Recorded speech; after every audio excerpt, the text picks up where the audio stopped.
Hey guys, it's Danny here from Disrupt Tutoring, and as always, it is a pleasure to join you. In this video, we're going to do a question from the November 2019 Grade 12 Physical Sciences Paper 2.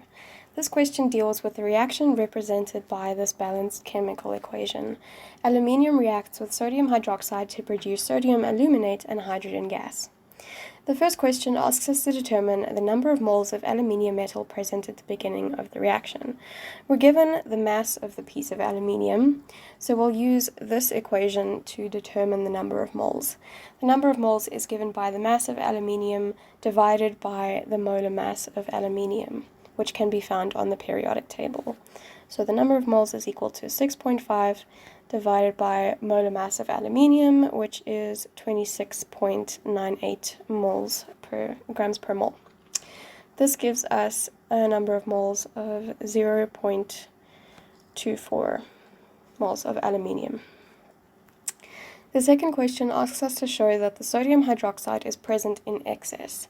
There are a number of different ways to get to the solution, but first we need to find the number of moles of sodium hydroxide present.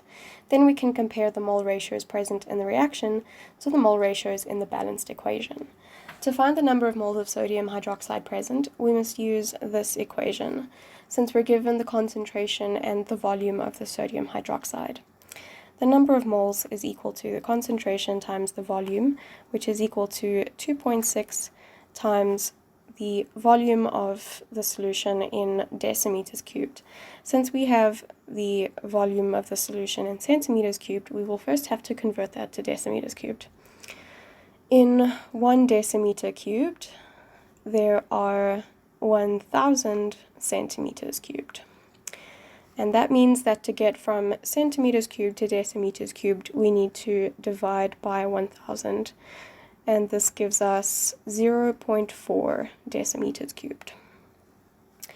So the number of moles will be equal to 2.6 times 0.4, and that is equal to 1.04 moles of sodium hydroxide.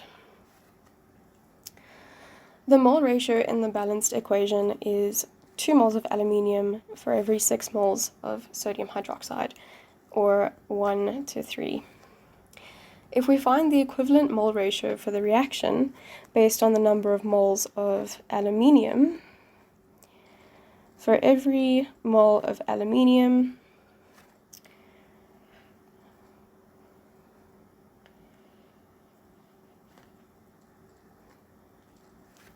we will have 4.33 moles of sodium hydroxide, and 4.33 is greater than 3, which is the mole ratio of the balanced equation, so that means that the sodium hydroxide is in excess.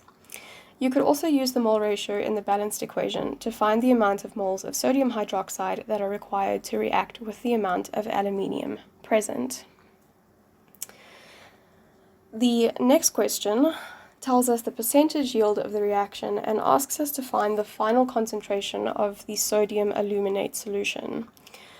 We're told to assume that the volume of the solution remains constant at 400 centimeters cubed. To find the concentration of the final solution, we need to know the number of moles of the solution present. According to the balanced equation, for every 1 mole of aluminium present that reacts, 1 mole of sodium aluminate is produced. However, the percentage yield of the reaction is not 100%, it is 92%, so we need to find the actual yield. We do this using the equation for percentage yield. The theoretical yield is given by the mole ratios in the balanced equation.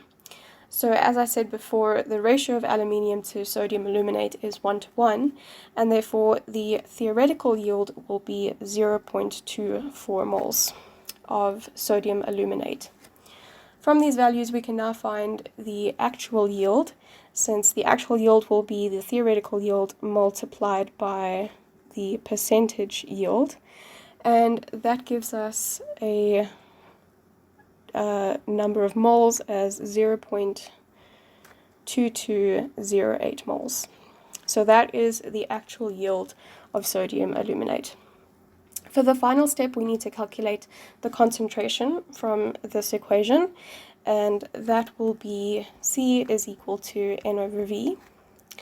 which is equal to 0.2208 divided by the volume of the solution in decimeters cubed, so 0.4, and that gives us 0.55 moles per dm cubed as our final concentration of the sodium aluminate.